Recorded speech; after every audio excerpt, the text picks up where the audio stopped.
Okay, so this is a video, oops, right, wrong thing. I'm sharing on Zoom. Okay, here it is. Because Screencastify is giving me issues. So this is just going to be a Zoom recording instead. So, okay, so I have this page that I've created. We're estimating the size of large crowds. In this case, it's people along a parade route. So I have this is like my little thing. Okay, I want to know how many people fit here. We've got our inputs already.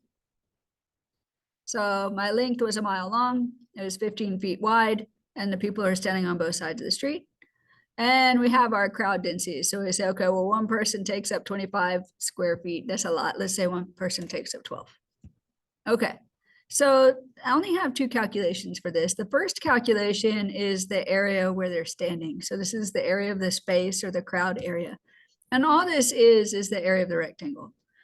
It'll either be one rectangle if it's on one side of the street or two rectangles.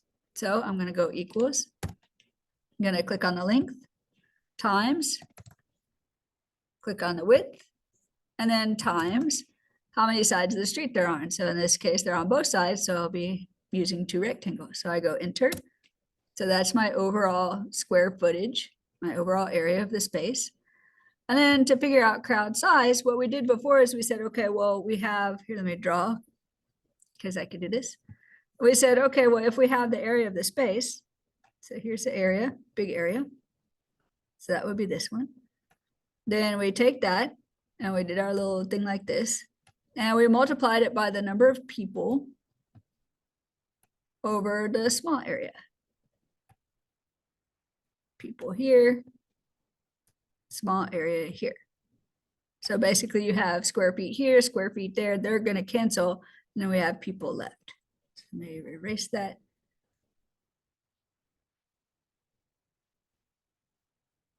Okay.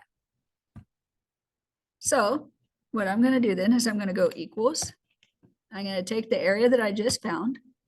I'm going to multiply that times the number of people and divide that by the area that the people take up. So then if I hit enter, that gives me how many people. So this is my answer, so people.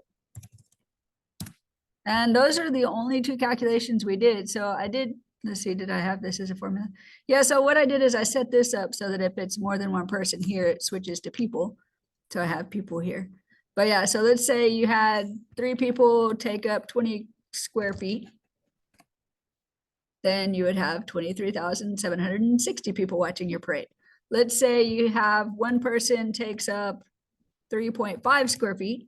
So they're packed in pretty good. Then I have this. Now probably, you can't have a decimal people. So I would probably reduce my decimals to no decimal, because otherwise we get like crime scene tape and stuff like that. You can't have a part of a person there. So we would round this and just make it like to the nearest whole number instead. But that's it. And this is your final answer. So if you want to, you could put a box around it. So I would put a box around it. I would probably put answer. Normally I would put like a whole answer section. The problem is that this is such a short spreadsheet that I don't really need to scroll. I can already see my answer right here. So I'd probably just put answer or make it noticeable or evident that that's your answer. And that's it. That's all you have to do. Let's see, let me stop my sharing and stop my recording.